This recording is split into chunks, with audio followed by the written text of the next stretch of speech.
두네치카와 운명적인 결단을 내리고 난 다음 날 아침, 루진의 마음은 술이 깬 뒤처럼 개운치가 않았다. 정말 이 모든 것은 돌이킬 수 없는 것일까? 두네치카를 생각하면 그의 마음은 다시금 유혹을 받아 꼬집힌 듯이 아팠다. 실책은 그것만이 아니다. 모녀에게 돈을 한 푼도 주지 않은 것은 잘못이었다. 에이, 빌어먹을. 왜 난 이토록 인색한 짓을 했을까? 그들에게 좀 더 가난을 맛보게 한 후 나를 구세주같이 섬기게 하려고 생각했었는데, 그런데 그들은 만약 내가 그 사이에 결혼 비용이라든가 여러 가지 물품을 사보냈더라도 이번 일은 확정적으로 결말이 났을 것이다. 이제 와서 그렇게 간단히 거절할 수는 없었을 게 아닌가. 그런 족속들은 파혼할 경우엔 선물도 돈도 반드시 돌려보내야 한다고 생각하니까 일단 받은 것을 반환한다는 것은 쉬운 일이 아니고 아까운 법이거든. 표트르 페트로비치는 또다시 이를 갈면서 자기 자신을 향해 욕설을 퍼부었다. 이런 생각 때문에 그는 집을 나갈 때보다도 곱절이나 독이 오른 초조한 마음으로 집에 돌아왔다. 카체리나 이바노브나의 방에서 진행되고 있는 추도식 준비는 어느 정도 그의 흥미를 끌었다. 대체 거기서 어떤 추도식을 한다는 거지? 그는 방 안으로 들어서면서 안드레이 세면노비치에게 말했다. 전혀 모르신다는 말투로군요. 바로 어제도 얘기를 해놓고선. 그리고 그 여자는 당신도 초대했을 텐데요. 나는 바보 같은 거지 여자가 설마 또 다른 바보 같은 논팽이에게서 받은 돈으로 추도식에다 몽땅 써버리라고는 꿈에도 상상하지 못했거든. 지금도 그 옆을 지나가다가 깜짝 놀랐을 정도니까. 그는 무슨 목적이라도 있는 것처럼 이것저것 물으면서 화제를 자꾸 그쪽으로 유도해 나갔다. 뭐 나도 초대되었다고? 그건 언제의 이야기인가? 나는 생각이 안 나는데 어쨌든 나는 안 갈 테니까. 나도 역시 안 갈 생각입니다. 그보다 하나 묻고 싶은 게 있는데 자네는 그 죽은 관리의 딸을 알고 있을 테지? 그 여위고 초라한 여자 말이야. 그 여자에 대해서 사람들이 말하고 있는 건 모두 사실인가? 그게 도대체 어떻단 말입니까? 내가 보기엔 즉 나 개인의 신념에 의하면 그 여자야말로 여자로서 가장 정상적인 상태입니다. 저는 소피아 세면노브나라는 여자에 대해서 말하자면 그 여자의 행위를 사회제도에 대한 인간적인 반항으로 보고 있어요. 나는 그 여자를 높이 존경하고 있어요. 그 여자를 보기만 해도 절로 기쁨을 느낄 지경입니다. 그보다 한 가지 듣고 싶은 말이 있는데 자넨 그 젊은 여자를 잠깐 이 방으로 불러올 수 있겠나? 다들 묘지에서 돌아온 모양인데. 잠깐 그 처녀하고 만날 일이 있어서 그래. 대체 왜요? 레베 자트니코프는 놀란 표정으로 물었다. 뭐 좀 볼 일이 있어서. 나는 빠른 시일 내에 여길 떠날 생각이야. 그 여자에게 좀 알려주고 싶은 일이 있어서 그래.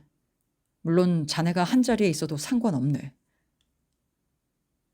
무슨 용건이 있다면 그 여자를 부르는 것쯤은 문제가 아닙니다. 곧 갔다 오죠. 대신 난 당신을 방해하고 싶은 생각은 없어요.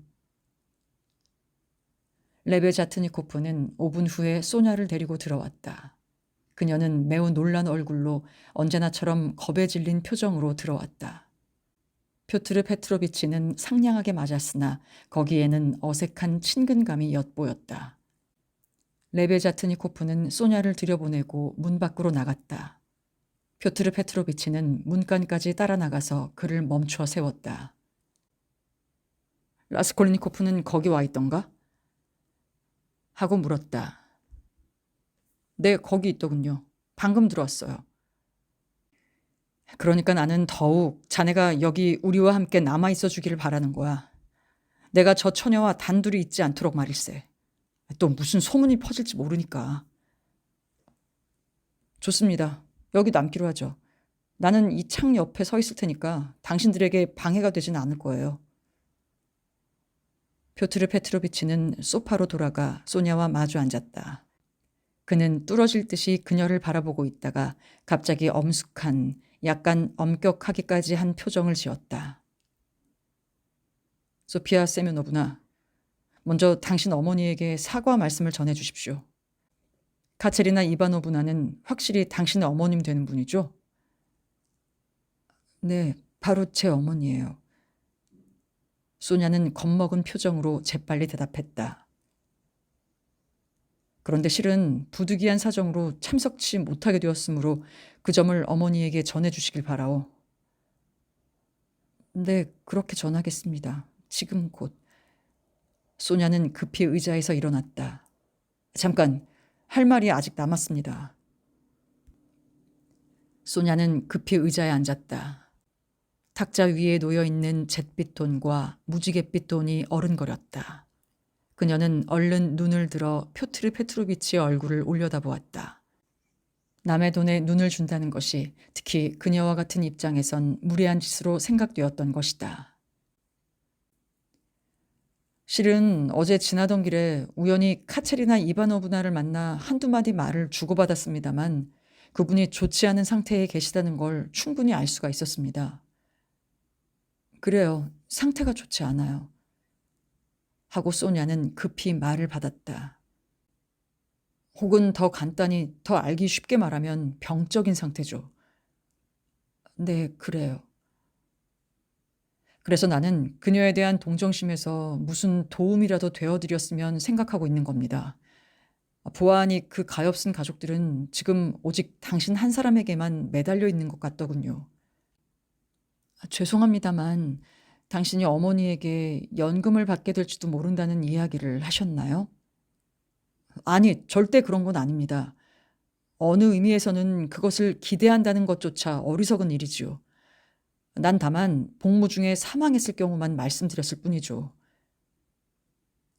그럼 어머니가 너무 마음이 고와서 남의 말을 잘 믿기 때문인 모양이에요. 그리고 또 머리가 좀 이상해져서. 이만 실례합니다. 아직 내 말은 다 끝나지 않았습니다. 아, 그랬었나요? 소냐는 중얼거렸다. 자, 앉으세요. 소냐는 매우 당황한 표정으로 어쩔 줄 몰라 하면서 세 번째로 다시 자리에 앉았다. 그 미망인이 불쌍한 어린애들을 데리고 저렇게 지내는 걸 보니 나는 좀 전에도 말했듯이 무엇이든 힘 있는 데까지 도와드리고 싶어졌습니다. 예를 들면 그분을 위해서 의연금을 모집한다든가 혹은 자선 제비 뽑기를 주최한다든가. 실은 이 말을 당신에게 하고 싶었던 겁니다. 네, 좋으신 조언입니다만 할 수 있어요. 저녁이라도 다시 만나서 여러 가지로 상의한 다음 그러나 미리 말씀드릴 것은 돈은 일체 카체리나 이바노브나에게 맡겨선 안 됩니다. 위험하니까요. 그 증거로 오늘의 추도식을 보십시오. 내일을 위해서는 빵 한 조각도 없으면서 오늘은 자마이카에 럼주니 포도주니 커피니 하고 마구 사들이지 않습니까? 그러니까 그 의연금 모집에 대해서도 저 불행한 미망인에겐 알리지 말고 오직 당신만 알고 있어야 할 것 같습니다. 전 잘 모르겠어요. 어머니는 그저 추모를 하기 위해 추도식을 하고 싶다는 일념밖에 없어요. 소냐는 말끝을 맺지 못하고 울음을 터뜨리고 말았다. 그럼 그렇게 고려하도록 하시고 우선 나 개인의 분수에 알맞는 돈을 내놓을 테니 받아주십시오. 거듭 부탁입니다만 내 이름은 절대 아무에게도 밝히지 않길 바랍니다. 이렇게 말하며 표트르 페트로비치는 10루블짜리 지폐를 똑바로 펴서 소냐에게 내밀었다. 소냐는 그것을 받아들자 얼굴을 붉히며 벌떡 자리에서 일어섰다. 그리고 그녀는 매우 당황한 빛으로 서둘러 돌아갔다.